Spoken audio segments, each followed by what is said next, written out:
Okay, thank you for joining us today. Because this is a Zoom webinar format, I would just like to go over some small housekeeping items. The event today is being recorded and we will share this out with you in the next few days after the event. The closed captioning feature has been enabled for this event, so you should see the show captions icon located on your Zoom toolbar if you would like to use that feature. As a reminder, all attendees are muted, and to best interact with us today, please utilize either the chat or the Q&A icon located on your Zoom toolbar. For the Q&A function, please send your questions in using that and not the chat. Otherwise, the chat is more for general discussion and feedback, and you can use the chat at any time, and we will also be using that to share important links with you. So thank you again, everyone, for joining us. And with that, I would now like to turn things over to our host, Austin Dutry. Thank you, and take it away, Austin. Thanks, Dave. Yeah, I'm Austin. So today, thanks for being here, everybody. And we have a great program lined up for you. We're going to start with just some brief introductions and have a safety moment. And then Taylor's going to go over the different PSE offerings for the commercial new construction programs. And then we'll close out with some question and answers. So by way of introduction, I'm Austin Dutry, and I'm an energy management engineer, one of many that works on various custom grant projects to do the energy savings analysis. And I'll hand it over to Taylor. Hi, everyone. Thanks for joining us. I'm Taylor Pitts. I'm also an energy management engineer on our business energy management team, and I'm the program manager for our commercial and industrial new construction team. So just going to start off with the brief safety moment, keeping with PSE's safety culture. This is something we do with most of our meetings. So I just wanted to talk briefly about situational awareness, something to keep in mind in all walks of life. So if you're driving, make sure you take a look around your car before you get started. See that anything's in the way or something to be aware of. Be alert for other cars, both moving and not moving. Keep an eye out for pedestrians, kids, animals, and keep your lights on for visibility. Even when it's daytime, it's always good to just keep those on. And don't rush. Just take your time. Go as you need to go. Similarly for walking around, make sure you're aware of those around you. Unplug if you're going to be crossing the street, just so you can hear oncoming vehicles. Wear bright clothing, stick to well-lit areas, and same thing, don't rush. That could be the difference between you crossing the street and you accidentally, missing the curb or something like that.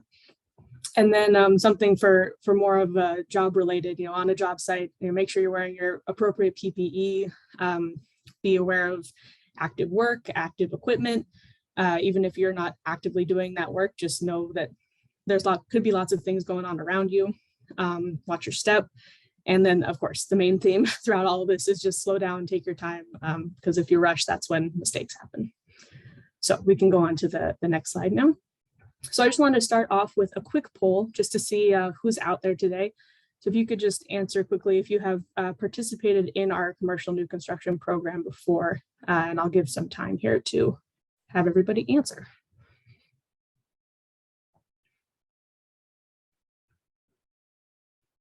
And this is specifically for new construction. I know PSE has lots of different programs, so we're looking just to see if you've done a commercial new construction project with us. Okay. All right, so looks like most of you not, so welcome. I hope you do in the future. And for the ones who have, I'm sure there'll be some new info, but also good to just, get an update, have some reminders. So I hope you'll get something out of this as well. And we can move to the next slide there.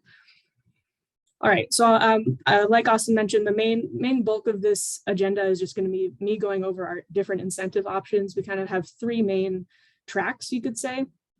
So I'm going to start off with that, and we'll just launch right into it on the next slide. So we'll start with our EUI performance method. This is a relatively new offering that we have. It's been around for a few years now. We've increased the incentive rate this year to 45 cents a kilowatt hour and $7 a therm saved. There's no maximum to that. It just depends on what you save.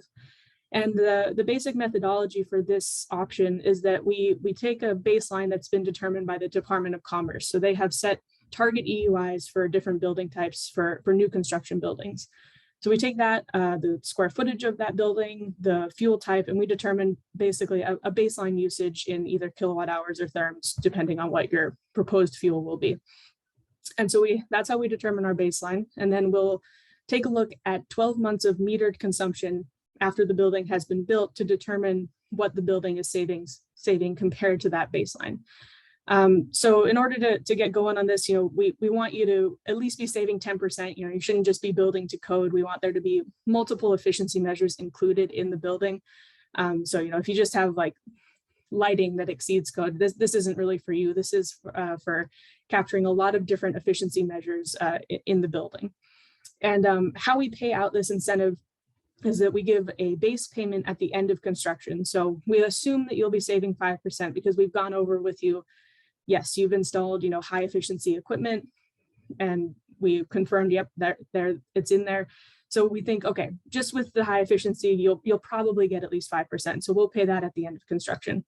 And anything beyond that, assuming you get, beyond the 10%, would be captured in that performance payment after a year of data is collected.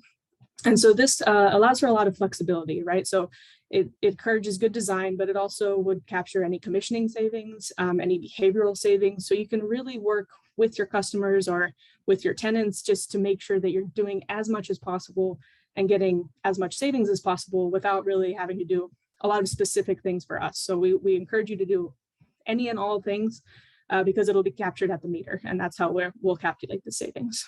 Next slide, please. As far as eligibility for this, all building sizes are eligible, could be very small, very large, doesn't matter to us.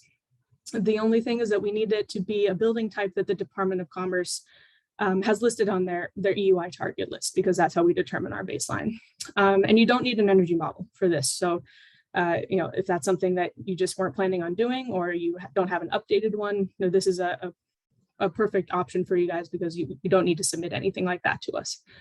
What we do ask you that you submit is the Department of Commerce building type. If it's mixed use, that's fine. Just give us the top 3 building types, their gross square footages.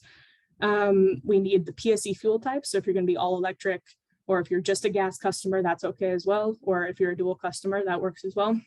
And we also need the heat and domestic hot water fuel types. And that just helps us determine the baseline, converting the EUI target into an actual kWh and therm usage. So that's why we need those things. And then we'll also ask you for a list of efficiency measures that exceed code, just to make sure, yeah, we think you'll get that 10%, you're building beyond code. And if you have the building plans, great, that helps us with our documentation. And then we just have a custom grant application, and that's just a 1-page PDF.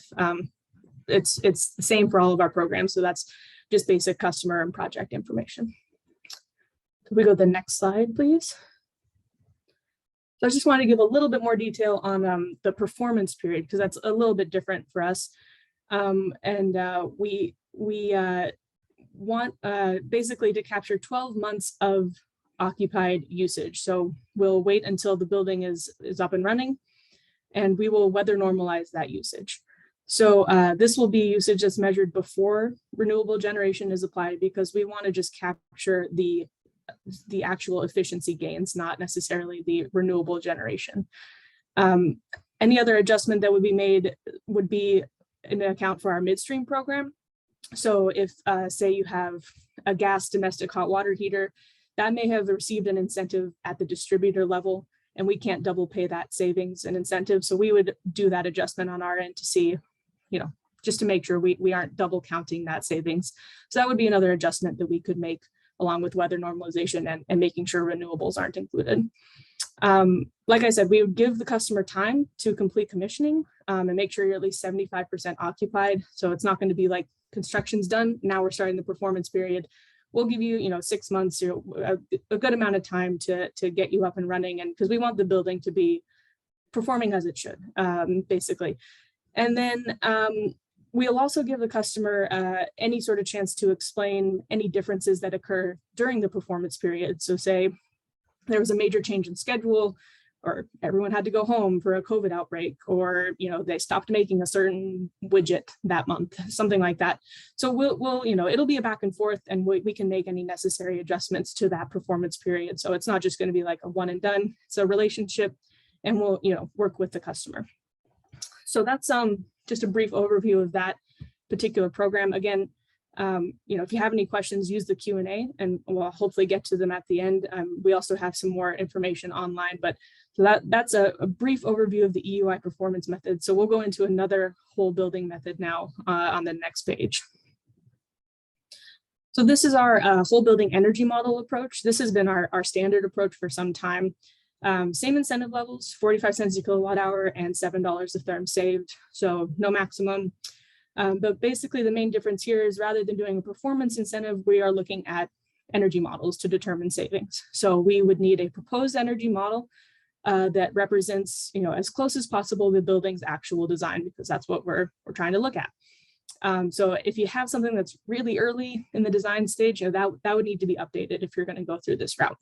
And then we determine the savings by comparing that to a baseline energy model.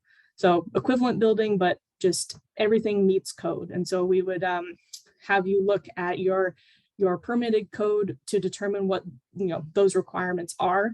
We do need the proposed and the baseline energy model to have the same fuel though. So if you're going to do an all electric building, your baseline energy model would need to show an all electric baseline. And I know that there's some differences in the code of what the code requires for your baseline, but for PSC incentives, we need to have those fuels be matching. And then we provide an energy model review. So you would submit all those files to us. We provide an energy model review. There's no cost for that or anything. We may ask you to update a couple things, but ideally, you know, models have already been updated to reflect, you know, what the building will be like at the end of construction. So you can go to the next slide there. All right, so eligibility is a little bit different for this one. So we ask that the buildings be at least 50,000 square feet. And that's just because it takes some time and effort to have these models reviewed. So these have to be larger buildings. Similarly, you got to save at least 10% compared to the baseline. We want to make sure that you're, you know, exceeding code, and you have to have multiple measures that exceed code. Same as the EUI method, renewable generation does not apply. This is an efficiency only grant. So if you have renewables, that's great, but we wouldn't want to have them be included in the energy model. We have a set of energy modeling guidelines there on our website, and that really goes through what we're looking for in that energy model, different softwares that we use, and any sort of, you know, requirements of how we think things should be modeled, just a standard way. So I would suggest, if you're going to go through this route, you know, take a look at those and make sure you go through them before submitting your files, just so that the review goes a lot smoother that way. And then I mentioned midstream before. I know it can get a little bit confusing. We actually would want you to model any midstream equipment. So we don't expect you to know what equipment goes through midstream. We want you to be including what is actually in the design, so that we can see, you know, yes, you're saving 10%. You know, we want you to be able to hit that threshold. If there does happen to be a piece of equipment, like I said, that could potentially get a rebate from the distributor through our midstream, we would take care of that on our side and make any adjustments needed, but that wouldn't change the model that you would submit. So if we can go to the next slide. Required submittals are a little bit more for this one. So we would need the baseline and proposed energy model files, all code compliance forms, the building plans, that same list of efficiency measures that exceed code, and then the same custom grant application. So it's a little bit more. And then the incentive payout happens at the end of construction. So basically what the base payment is for the EUI, that's just a one-time payment for this method. After construction is complete and after we've verified all of the items there, that's when the incentive would be paid. So that's our second whole building option. So we have those two whole building options. And on the next slide, we'll kind of go into our component approach. And what that means is that rather than looking at the whole building, say you might just have one thing that really exceeds code and everything else is kind of just up to code standards. So say you have a non-lighting item. We say it's maybe a large boiler or something like that. We can just take a look at that one system and determine savings that way. So don't feel like you can't participate if you know it's not a net zero building or you're doing a whole lot of different stuff. If you have even one thing, we can take a look at it. It's the same incentive rate. The only difference is that we would take a look at what the project, the actual piece of equipment costs. So we can pay up to 100% of the cost to build beyond the current energy code. So we want to be paying for that added efficiency. So that's a little bit different. And like I said, we would look for savings at that individual piece of equipment or that system, and it's subject to our cost effectiveness standard. So it's up to 100%, and it's up to 45 cents and $7 a therm. Similarly to the other ones, the incentive would be paid after construction, after we verified that everything's been installed. And like I said, for submittals on this one, we do need some cost documentation. So we would need a cost estimate for the proposed equipment, an equivalent cost estimate for like a minimum code required piece of equipment, just so we can determine that cost difference, because that would be kind of your maximum grant value. And then, proposed spec sheets, if you have savings estimates, those are always helpful, or load estimates, that's great. But an engineer will kind of work with you to determine what we need. And then it's the same grant application. So that's kind of how we would go about for a non-lighting singular piece of equipment or singular system. And then on the next slide, we go and we have a similar approach, but just for lighting. So for lighting, we follow our business lighting group's incentive rates. So that's at 25 cents a kilowatt hour. You get a little bit of a bonus if you have some extra controls. There's no maximum. So this would be if you have a building where you're really just building to code, but say you're doing some extra controls, you have all LED lighting, you may still qualify for just a lighting grant. And we use our business lighting application to calculate savings and incentive. And that's something you can download on our website. And if you input your proposed fixtures, it'll actually show you what your estimated incentive would be for the project. Pending review, of course. And what that application does is it'll take the 2018 Washington State Energy Code lighting power densities and use those as the baseline and compare that to what the proposed fixtures that you're submitting. Similar to the other methods, incentive is paid after construction. We would go out and verify that all lighting is in fact, LED, the controls are there, and then we would pay the incentive. So for lighting only, we just need that business lighting application. That's where you would tell us, what you will be installing. We need the proposed fixture spec sheets, and we need building plans to show square footage. So that square footage is kind of how we determine the baseline wattage, because we're using the lighting power density for that baseline. And then we also need your lighting code compliance forms, just to see if you're using C406 options in the project, because that would also affect the baseline. So a little bit different for lighting and component. And on the next slide, I think I just want to show a brief comparison. Here we go. So I know there's a lot of information. Again, throw the Q&As, questions in the Q&A, and we'll hopefully get to them at the end.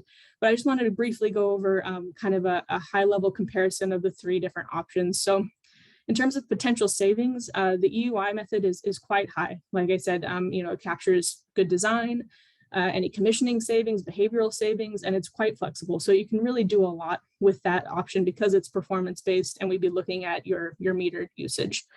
The energy model, I'd say, is kind of medium. You're still capturing a whole building savings, but we're just looking at that energy model. So there's no performance aspect of it, no commissioning aspect, but you still get those interactions at the whole building level. And then the component, still could be significant savings depending on the size of your project, but it will just be that single element. So it'll be lower compared to the other two.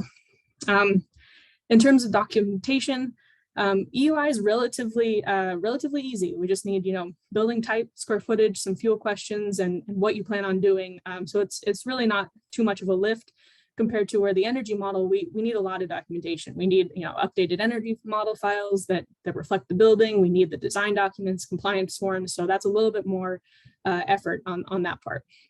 Component, I'd say, is kind of medium. We don't need an energy model, but we do need some cost documentation, and we do need the specs for whatever you're installing. So, and then the last comparison there is time to incentive. None of these are going to be low. They're all new construction, which means we at least have to wait for construction to be done. So you're not going to get low, but medium, I'm calling, construction is complete. And so you do get that with the EUI, you get that base incentive right after construction is complete. And then it takes a little bit longer. You got to finish out that performance period to get the remainder of the incentive. And with energy model and component, it's just medium. You just have to wait for construction and verification to be done. So that is our incentive pathways. Again, I'll answer questions at the end. But if we go to the next slide, I think first, I just want to go over basically PSE's BEM's custom grant process and some custom questions we come across. So this is just going to be kind of our process internally and how we interact with you, just so that you know what to expect, because it is a process. It does take a little bit of time, but we try to make sure all the requirements are upfront and clearly visible so that you know what's needed and know what's going on. So on the next slide, we'll see kind of the initial process. So first things first, we want you to submit that application. If you know that you really want to do one of those incentive options, we would say just include all of the documentation required for that option. Everything's listed on our website, so you can just go through and say, oh, okay, I want to do the EUI method. Here's my building type, my square footage, my fuels, and here's my application. So that application will come in and get assigned to an energy management engineer, EME, and they'll take you through the process. And even if you don't know, this is a lot of information. I don't expect anyone to be, no questions at all and just ready to go. So if you're not sure, it's still best practice is to submit that application if you have a project in mind, and we'll get you assigned an engineer and they can work with you, to figure out what is the best option for your project. So get that application in. An EME will be assigned. And like I said, if you haven't already, they'd go through what they need to get the process going, depending on which option you want to go with. And then they would be able to provide an incentive estimate based on initial calculations. And so that would either be, based on that EUI baseline that we've determined for your building after an energy model review, or looking at a specific piece or component or lighting. So they'll be able to give that. I do say it's an incentive estimate at that point because we haven't gotten to the grant agreement yet, which is that next stage. So the EME will then submit the project for our internal review. Goes through a couple of different, engineering levels. And once it's approved, then a grant agreement would be sent out to the customer for signature. And that is a document that it will have all of the verification requirements. So anything the EME will need after construction is complete to verify that, yes, all of these things are installed. And it'll also have incentive amounts there. So it'll be clear to you and the customer of what you need to do to get X amount of money. The only main difference is for the EUI method, our grant agreement will list the maximum possible incentive that you will get. And that's just because it's a performance-based incentive. So we want it to be listed as the maximum possible, just to encourage you to do as much as possible. But that number will come down, based on actual building savings. So we'll adjust the grant, to the actual number of what you're saving. So sometimes it looks, really, really high, but we're going to bring it down. We're going to make sure it's comparable to what the building's actually saving. And if you go to the next slide. So after we have that grant agreement, that could be in the design phase, early in construction. So we need to then wait for construction to be complete. And then we'd start our verification process. And so that's when the EME would go out, do a site visit. They would look at maybe submittals of spec sheets, as-built drawings, startup reports, things like that. And again, those would be listed in the grant agreement. And then we would also ask for a payment application just to show the total cost of the project. And this just verifies that, yep, you paid money, someone paid money for this project, and so we can give an incentive. The efficiency measures specifically don't need to be, called out of that, invoice or broken out at all for the whole building options, except for, if you're going to do that component approach, then we do need to see, okay, that boiler cost, X amount of dollars. We need to have it be specific invoice for that efficiency measure. So once that all goes through, the only difference again for the EUI performance method is we would do that verification after construction, but then we would also wait for that performance period, and then we would pull metered data to just make sure that everything is on track, and we would do our performance period that way. So after verification is complete, we would get all the required documentation submitted, and then that's when your incentive is paid out. So it's a little bit of a process, a little bit of back and forth. Usually your engineer is, keeping track with you and, asking for updates, but that's what the main process is. If we can go to the next slide. Okay. And these are just some common questions that I have had about our program. I just wanted to go through them real quick before we get to the live Q&A. So say that you have a commercial building and it's just built to code standards. Can you participate and receive an incentive? The answer there is no. This is a program that encourages, installing measures that exceed code. So you need to be, having a high efficiency design in order to participate. If your building is under 50,000 square feet, can you still participate in a whole building incentive option? The answer there is yes, you can. You'd have to be doing the EUI performance method. So for a smaller building, again, we don't accept energy models, but you can still do the EUI performance method, and we can capture all of that whole building savings at the meter. And if you are going to have renewable generation, does that count towards your incentive? Unfortunately, no.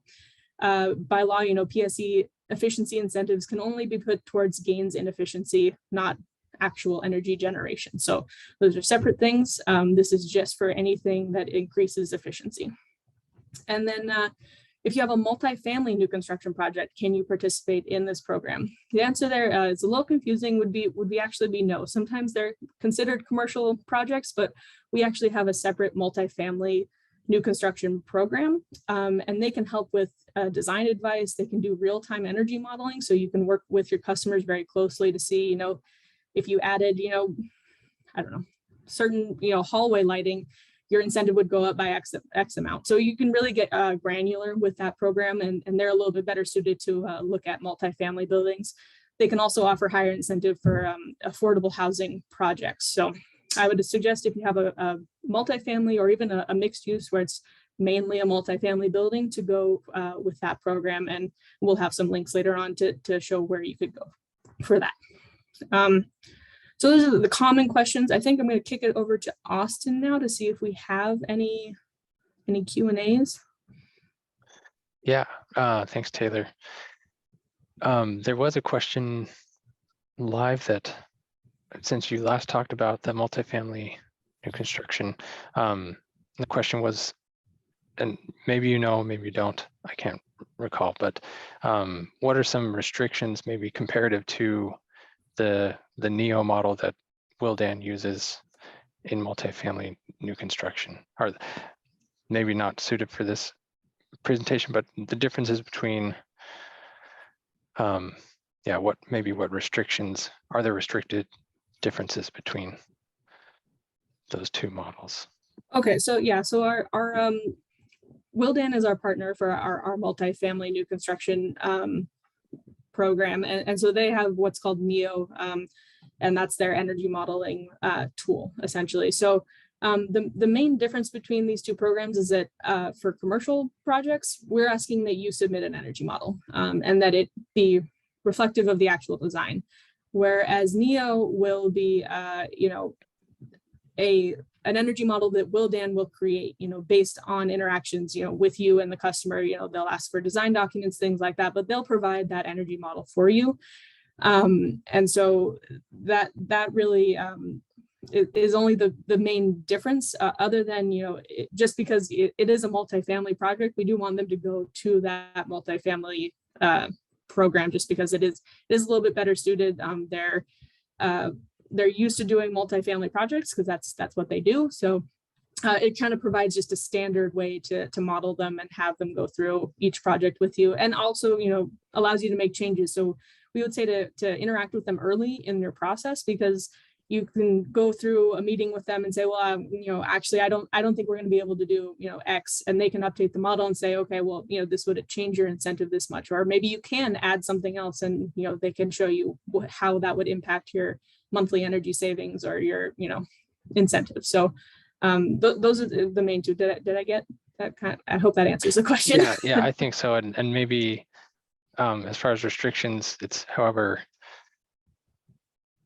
both require energy models, so both are going to incorporate Yeah, and down to the the energy same thing model. kind of applies. We would want you to be saving at least 10% for multifamily as well, be doing multiple things to exceed code. It's just that you don't have to provide that energy model to us. We would help you develop it essentially. So, but we do want that, not just 1 or 2% savings that you're kind of accidentally getting. We want it to be thoughtful, you're exceeding code. Cool, thanks, Taylor. I'll jump over to some questions that were submitted ahead of time. First question is plans in the future, does PSC plans in the future for potential incentives around fuel switching from natural gas to electric? Not at this time. We currently don't have any fuel switching incentives. That's why I said, for the energy model method, the baseline and proposed energy model, they have to be the same fuels. So right now, I think by law, we're not allowed to give fuel incentives, fuel switching incentives. And I'm hoping that, we're going to work towards that, but we don't have anything concrete right now saying that we will. Right.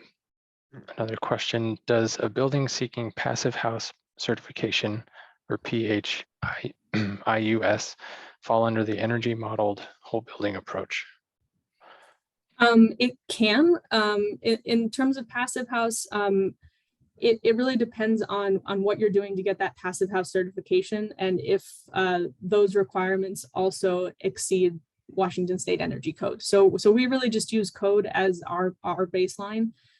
So if you're going for that passive house and you have certain things that also are exceeding code, then that works out. But it's not that we require you to use the energy model approach for that. You can use any of these options. It's just that we need multiple measures to be exceeding code. Great. Another one, how the incentives can actually get developers and owners to make more efficient design choices. How do the incentives work that way? Yeah. So basically the whole point of our program is to offset the cost of higher efficiency equipment. So usually, those higher efficiency items are more expensive. And so we want to be able to offset that cost a little bit, and hopefully that'll help developers make those decisions to say, okay, well, it's not going to be as expensive as we thought, if we're going to do a PSC incentive, so we can include a little bit higher efficiency things in our design. And then the EUI method, it also encourages developers to kind of make sure they have commissioning and good operation as well as good design. So it's a little bit of an added bonus, to you get even more of an incentive, and just to include everything that you can. So and we're hoping that would kind of tip the needle and have people want to participate and install higher efficiency equipment. Great. Now, what about projects that might experience equipment delays, or are the incentives impacted by? Could you explain how incentives might be impacted if they are? Sure. Yeah. Construction delays are definitely a thing. We're not expecting a perfect timeline or anything like that. So it's not like you'll get penalized or anything if you experience supply chain issues or anything like that. We just ask that you keep us up to date. Keep in contact with your engineer, your EME. And let them know, like, hey, we're not going to be done in June like we thought we were. It's probably going to be August or something like that. And we'll still honor the agreement. It shouldn't impact the incentive unless you don't actually install the thing you said you were going to install. Then we would need to make some adjustments if you ended up not installing the high efficiency piece of equipment.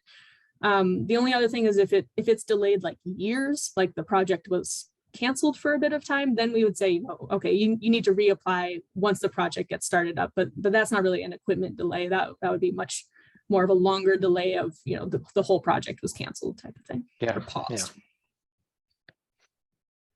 Yeah. Another question is, at what point in the planning or design process should PSC be included? I would say as early as possible. We want to be able to give you guys incentive estimates. If you're interested in that EUI method, or you're going to be installing a high efficiency piece of equipment, we want to be able to give you those incentives so that you can kind of see what you're getting, and also to encourage you to do more, right? So if you have an idea of submitting, and doing a couple of things for your building, but that you could maybe get from 15% savings to 20% savings, the engineer can work with you and say, okay, well, the incentive difference is, X amount. So the earlier the better, just to help with your design decisions. We can always give you incentive estimates, or if something changes, you can ask your EME, hey, I think we might be installing this thing, and our EUI is going to go down by this amount. So we can kind of change that estimate to give you a heads up. That being said, we do accept projects, anytime in the design or construction phase. So if you have already started building, that's not to say you can't participate. We just, wouldn't be as involved early on, but you still can participate if you're under construction. Great. And that kind of leads to some other questions I wanted to answer live, regarding new code. So I'll kind of blend some questions here.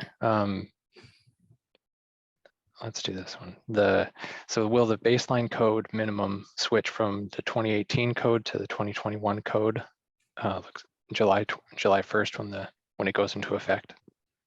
Yes, so that it really depends on when your project was permitted. So we use the permitted building code to determine the baseline. So if once July rolls around and the new code is in effect, but you were permitted under the 2018 code, we would use the 2018 code as the baseline.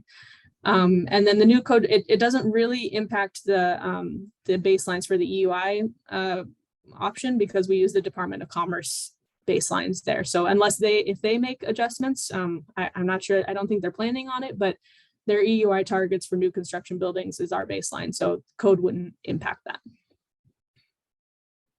Great. Then there's another question about that. The methodology determining the baseline for the 2021 code. Maybe if you would touch on that. I mean, I imagine it's the same methodology as you described earlier, but just updating. Yeah, it's basically you got to follow what the code says is, any minimum efficiencies they require, that is what we would be using. Again, you need to have the fuels be the same. I know they are going to try to change that whole 406 option point system, I guess you could call it. We haven't quite gotten there on our side to see, what changes we'll need to make. We do usually make some adjustments to assume, I think right now they require, 2 options. So we work that into the baseline, but it wouldn't really impact how you model the project. Any adjustments that we make, we would discuss with you, but it would be made on our side. So we would still ask that the energy model reflect the design for the proposed, and then as closely as possible match a reasonable building design that would meet code requirements with the same fuels for both. Great, thanks. I think there's some other questions about links, and so I'll reach out to those either by email or text in this chat. So yeah, if we didn't get to anybody, we'll follow up after the event, and make sure we get any questions answered if we didn't have time. But I know we're getting close here to the 45-minute mark. And I think we have a couple more poll questions. Yeah, if you're curious about links, we will have a slide here showing where you can find more information. But real quick, after all of this information, I just wanted to get a quick poll of which option you'd be most interested in moving forward with, which one you think works the best, for your team or your common projects.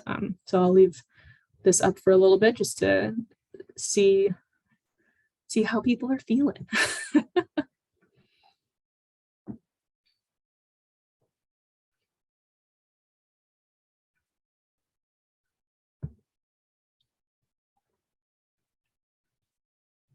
Okay.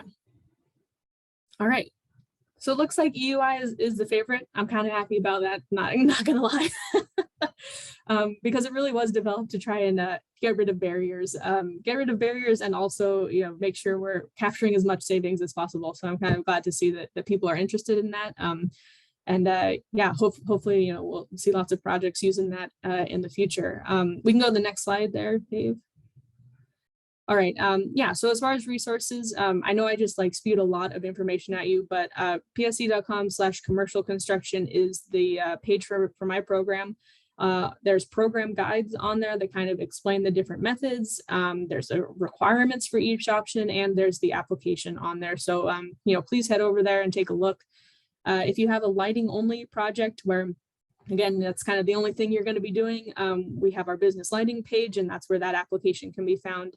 And then if you have a multifamily new construction, there's the link for our multifamily page, and they can really help you out with different options for multifamily projects. I think we can go to, and again, this will be sent out, so don't feel like you have to make crazy notes or anything. One more poll question for everybody. Just after this, are you interested in having a follow-up meeting with the PSC representative? I'm always happy to talk to individual teams or team members just about the program, or if you have a specific project in mind where you're not quite sure, or you're on the fence, or you just want to get started, let me know here, and I'll we can have somebody, myself or somebody, reach out to you to discuss next steps or give more information if you'd like.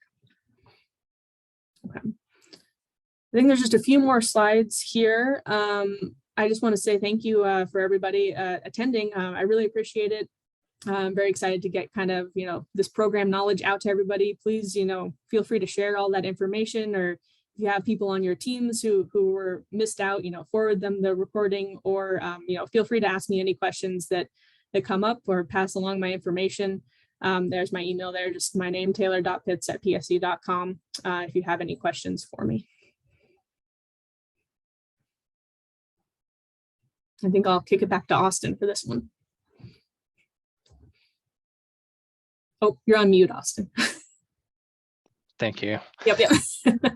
I'm in control of my own mute. Yeah. Yeah, thanks for joining us today. Yeah, we'll check your email in the coming days for event resources and recording links.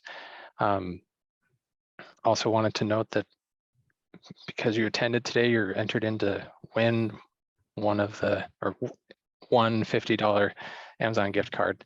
We'll notify the winner by email later today. And then also there should be a post-event survey that will automatically pop up once this meeting ends. It'll help us understand your needs and what we could do to meet them. Right. And yeah, next slide. I think there's one more. Yep, just a reminder that this will launch the survey should launch in your browser after the meeting ends. And you can find out about other events at psc.com/events. And we really appreciate you being here with us today, and look forward to working with you, and hope you enjoy the rest of your day. Yep. Thank you so much, everyone.